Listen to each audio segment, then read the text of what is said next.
बिस्मिल्लाहिर्रहमानिर्रहीम। अस्सलामु अलैकुम नाजरीन, मिस्र का शुमार दुनिया की कदीम तरीन तहजीबों में होता है और यह वाहिद मुल्क है जिसका जिक्र कुरान मजीद फुरकान हमीद में एक से ज्यादा बार आया है। अहले मिस्र के हुस्न जमाल के चर्चे सदियों से मशहूर हैं। मिस्र की सहरंगेज तारीख मलिका क्लियोपेट्रा के जिक्र के बगैर नामुकम्मल है। नाजरीन, मलिका क्लियोपेट्रा मिस्र की एक ऐसी हसीनो जमील मलिका गुजरी है जिसके लाजवाल हुस्न पर बेशुमार पेंटिंग्स और मुजस्मे तैयार किए जा चुके हैं। वो कई नावलों, अफसानों और कहानियों का मौजू बन चुकी है और उस पर हॉलीवुड समेत दुनिया भर में फिल्में बनाई गई हैं जिनमें उसके किरदार एलिजाबेथ टेलर और सोफिया लॉरेन जैसी हसीनाओं ने अदा किए हैं। नाजरीन, मलिका क्लियोपेट्रा जिसे तारीख ने हुस्न की देवी, बेवफाई की अलामत और जहरीली नागिन जैसे अलकाबात दिए, मगर आज की वीडियो में हम आपको बताएंगे कि दुनिया की पहली सेलिब्रिटी का दर्जा रखने वाली मलिका क्लियोपेट्रा दर हकीकत कौन थी। अपने सगे भाइयों से शादी करने वाली मलिका क्लियोपेट्रा ने खुद को सांप से डसवा कर खुदकुशी क्यों की थी और मलिका क्लियोपेट्रा की जिंदगी के हैरान कुन हकायक पर रोशनी डालेंगे। मगर आगे बढ़ने से पहले अगर आप हमारे चैनल पर नए हैं तो बराए मेहरबानी हमारा चैनल सब्सक्राइब करें और अगर आपको हमारी वीडियो पसंद आए तो लाइक करके हमारी हौसला अफजाई करें। नाजरीन, मलिका क्लियोपेट्रा मिस्र की सल्तनत बतलीमूस की आखिरी मलका थी जिसने सन 51 कबल मसीह से 30 कबल मसीह तक हुक्मरानी की और जिस खानदान से उसका ताल्लुक था यानी बतलीमूस खानदान ने मिस्र पर तकरीबन 300 साल हुक्मरानी की और मिस्र के फिरौनों का ताल्लुक भी उसी बतलीमूस खानदान से था। कदीम मिस्री तारीख में क्लियोपेट्रा नाम की 7 मलकाएं गुजरी हैं जिनमें से सबसे ज्यादा शोहरत 7वीं मलका ने हासिल की जिसकी वजह उसका बेपनाह हुस्न और पुरवकार शख्सियत थी। नाजरीन, क्लियोपेट्रा मिस्र की वो शोहरा आफाक फिरौन मलका थी जिसके होश रुबा हुस्न और कयामत खेज जवानी की वजह से सल्तनत रूम के नामवर जर्नैलों ने खाको खून में रंग कर अजीमुशान सल्तनतों को हमेशा के लिए सफाए हस्ती से मिटा दिया। कुदरत ने उसे दिलकश हुस्न और जादुई शख्सियत से नवाजा था। मौरिखीन के मुताबिक वो हुस्न चाशनी और जहानत के जादुई हथियारों से लेस एक पुरस्रार और अय्यार औरत थी जो सल्तनत रूम पर काबिज होना चाहती थी। नाजरीन, तारीख में फिरौनों के किरदार और रिवायात के मुताले के बाद क्लियोपेट्रा की शख्सियत और अंजाम का तज्जिया कदरे मुख्तलिफ है। नाजरीन, क्लियोपेट्रा की शादी से भी कई कहानियां मंसूब हैं।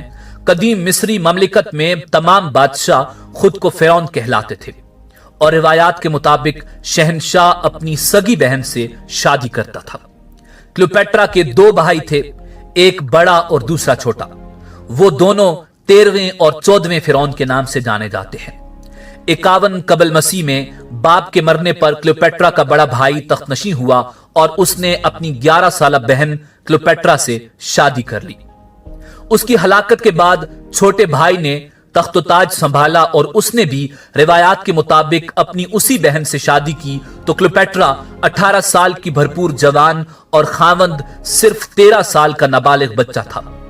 11 बरस की उम्र में बड़े भाई जैसे भरपूर मर्द के हाथों में जिनसी खिलौना बनकर जुनून का आतिश फिशा बन जाने वाली क्लियोपेट्रा के लिए 11 साल नाबालिग खावंद उसकी फितरी तलब में आग लगाने का मौजब बन गया। एक नाबालिग खावंद की नाअहल रफाकत ने मलिका क्लियोपेट्रा को जिनसी तस्कीन के लिए खूब से खूब मर्द की तलाश में सरगर्दा एक ऐसी जिनसी हवस की पुजारी बनाकर रख दिया जिसने फिर अपनी मौत को गले लगाने तक कभी पीछे मुड़कर नहीं देखा। कमसिन शाह बतलीमूस जो बैक वक्त उसका छोटा भाई भी था और शोहर भी था और उसके इक्तिदार का दौर पुराशोब और उमूर ममलिकत पर गिरफ्त इंतहाई कमजोर थी, मगर क्लियोपेट्रा को हुकूमत के 3रे साल दीगर उमराए सल्तनत के भड़काने पर उसके भाई यानी शोहर ने हुकूमत का कुल्ली इख्तियार अपने हाथ में लेकर जिलावतन कर दिया और यूं वो मिस्र छोड़कर शाम में पनाह लेने पर मजबूर हो गई। नाजरीन, मलिका क्लियोपेट्रा ने शाम जाकर اپنی سلطنت کی واپسی کے لیے فوج اکٹھی کی، مگر وہ جانتی تھی کہ جب تک اس کی پشت پر کسی بڑی طاقت کا ہاتھ نہ ہو وہ مصر کی حکومت واپس حاصل نہیں کر سکتی۔ اس مقصد کے حصول کے لیے اس نے اس دور کی سب سے بڑی جنگی قوت روم کے شہنشاہ جولیس سیزر سے رابطہ کرنے کا فیصلہ کیا۔ کلیوپیٹرا کے مارکائے عشق کا پہلا شکار بھی روم کا وہ شہرائے آفاق حکمران جولیس سیزر تھا، جو پہلے بھی ایک بار اس کے بھائی یعنی شوہر اور اس کی ثالثی کے لیے مصر آیا تھا، مگر اس کے سحر انگیز حسن اور زلفوں کا اسیر ہو کر 2 برس تک مصر میں ہی مقیم رہا تھا۔ کلیوپیٹرا جو حسین ہونے کے ساتھ ساتھ انتہائی شاطر و چالاک بھی تھی، اسے کسی طرح معلوم ہو گیا تھا کہ جولیس سیزر اس کے حسن کا دلدادہ ہے، اور کلیوپیٹرا کسی بھی صورت جولیس سیزر تک پہنچنا چاہتی تھی تو اس نے ایک ترکیب نکالی۔ اس نے اپنے آپ کو ایک قالین میں لپیٹا اور وہ قالین اپنے خاص آدمی کے ذریعے جولیس سیزر تک پہنچا دیا۔ ایسا عین ممکن تھا کہ جولیس سیزر اس کو پکڑ کر اس کے بھائی کے سپرد کر دیتا اور وہ اس کو قتل کر دیتا، مگر کلیوپیٹرا کو اپنے حسن اور جولیس سیزر کی حسن پرستی پر اتنا اعتماد تھا کہ اس نے اپنا یہ آخری پتہ کھیلنے کا فیصلہ کر لیا۔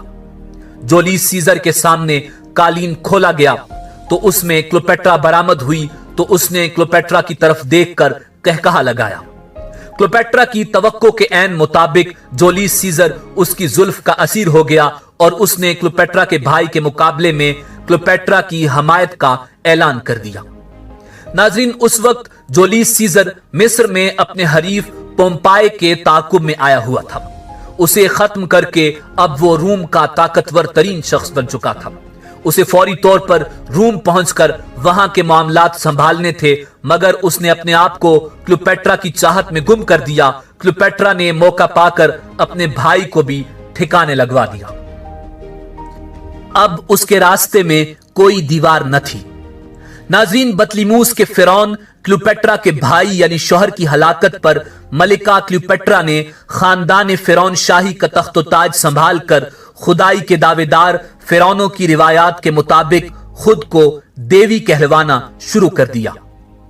حکومتی معاملات کے بعد وہ جولیس سیزر کے پاس روم پہنچی اور اس کے دل کی رانی بن گئی۔ اپنے سب سے بڑے حریف جنرل پومپائے کو شکست دینے کے بعد جولیس سیزر نے تخت روم سنبھالا تو ملکہ کلیوپیٹرا اس کی قربت اور دیگر پراسرار عزائم کے لیے روم میں ہی مقیم ہو گئی اور یوں عملی طور پر مصر سلطنت روم کا ایک صوبہ بن کر رہ گیا۔ ناظرین، اسی دوران روم کے شہنشاہ جولیس سیزر کو اپنے ہی ایک دوست نے قتل کر دیا، تو ملکہ کلیوپیٹرا اس کے منہ بولے بیٹے اور نائب جنرل اینتونی سے تعلقات بنا کر اس کے 3 بچوں کی ماں بن گئی۔ عجیب بات یہ ہے کہ مارک اینتونی نے بھی خوشی سے ملکہ کلیوپیٹرا کو اپنی دلہن بنا لیا۔ کلیوپیٹرا اور اینتونی کا یہ تعلق کچھ عرصے بعد دونوں کے درمیان جنگ و جدل کے سلسلے کا سبب بنا۔ جنسی ہوس کے لیے مصر سے روم تک بھٹکتی ہوئی ملکہ کلیوپیٹرا کی یہ تیسری اور آخری شادی تھی۔ کلیوپیٹرا میدان جنگ سے فرار ہو کر ایک خفیہ پناہ گاہ میں جا کر چھپ گئی۔ اس دوران اس نے اینتونی کے ایک دشمن سے بھی عشق کرنا چاہا مگر ناکام رہی۔ ناظرین، نئی آرزوئے ہوس میں بے مرادی کے بعد اس نے اینتونی کے ساتھ بے وفائی کا جو کھیل کھیلا، اس کا نتیجہ صرف اینتونی کی ہی نہیں بلکہ خود اس کی بھی عبرت ناک موت ٹھہرا۔ ناظرین، مورخین کے مطابق اس نے اپنی ایک خادمہ کے ذریعے اینتونی تک یہ افواہ پہنچائی کہ کلیوپیٹرا نے دل برداشتہ ہو کر خودکشی کر لی ہے۔ عشق میں مبتلا اینتونی نے اس افواہ کو حقیقت سمجھا اور تلوار سے اپنا سینہ چاک کر کے خودکشی کر لی، اور پھر اینتونی کی خودکشی کی خبر سننے پر پچھتاوے کی آگ میں جلتی ہوئی کلیوپیٹرا نے خود کو زہریلے مصری کوبرا سانپ سے ڈسوا کر خودکشی کر لی اور تاریخ میں بے وفائی کی علامت بن کر ہمیشہ کے لیے زندہ ہو گئی۔ ناظرین، حسن و خوبصورتی کی شاہکار ملکہ مصر کلیوپیٹرا ہفتم کے بارے میں کہا جاتا ہے کہ اس کی موت خود کو سانپ کے ڈسوانے سے ہوئی۔ तारीख की किताबों में उस सांप को मिस्री कोबरा सांप का नाम दिया गया है और कदीम मिस्री तहजीब के आसार में भी यही कहा जाता है कि क्लियोपेट्रा ने खुद को सांप से डसवाया था। ताहम हाल ही में एक जर्मन माहिर तारीख ने दावा किया है कि क्लियोपेट्रा की हलाकत जहर खाने से हुई थी और यह इम्कान किया जाता है कि क्लियोपेट्रा ने अफ्यून, सनोबर और एक जहरीले पौधे ताजल मलूक के आमेजे पर मुश्तमिल एक दवा खाई जो उस जमाने में चंद घंटों के अंदर हलाक करने की एक जानी पहचानी दवा थी, जबकि सांप के डसने से हलाक होने में कई दिन लग सकते हैं और उसमें तकलीफ भी ज्यादा होती है। यूं मिस्र की तारीख का एक बाब बंद हो गया। क्लियोपेट्रा अपनी हंगामा खेज जिंदगी की बदौलत न सिर्फ तारीख के सफात में जिंदा व जावेद हो गई, बल्कि कई मशहूर मुसन्निफीन ने उसे अपनी तख्लीकात का हिस्सा बनाया और शेक्सपियर जैसे मुसन्निफों ने मलिका क्लियोपेट्रा की शख्सियत पर ड्रामे लिखे और कई मशहूर तख्लीकारों ने उस पर फिल्में बनाई और न सिर्फ आज के मशहूर कॉस्मेटिक्स ब्रांड बल्कि शीशे के सामने खड़े होकर अपने होंठों पर सुर्खी लगाकर अपनी खूबसूरती में इजाफा करने वाली हर औरत मलिका क्लियोपेट्रा की एहसानमंद है, क्योंकि तारीख में मेकअप की इजाद मलिका क्लियोपेट्रा ने ही की थी और कुर्राए अर्ज पर यह पहली औरत थी जो अपने नाखून और होंठ सुर्ख करती थी। नाजरीन, इसी उम्मीद के साथ आपसे इजाजत चाहेंगे कि आपको हमारी वीडियो पसंद आई होगी। मिलते हैं बहुत जल्द एक नई वीडियो के साथ। अल्लाह आपका हामी व नासिर हो।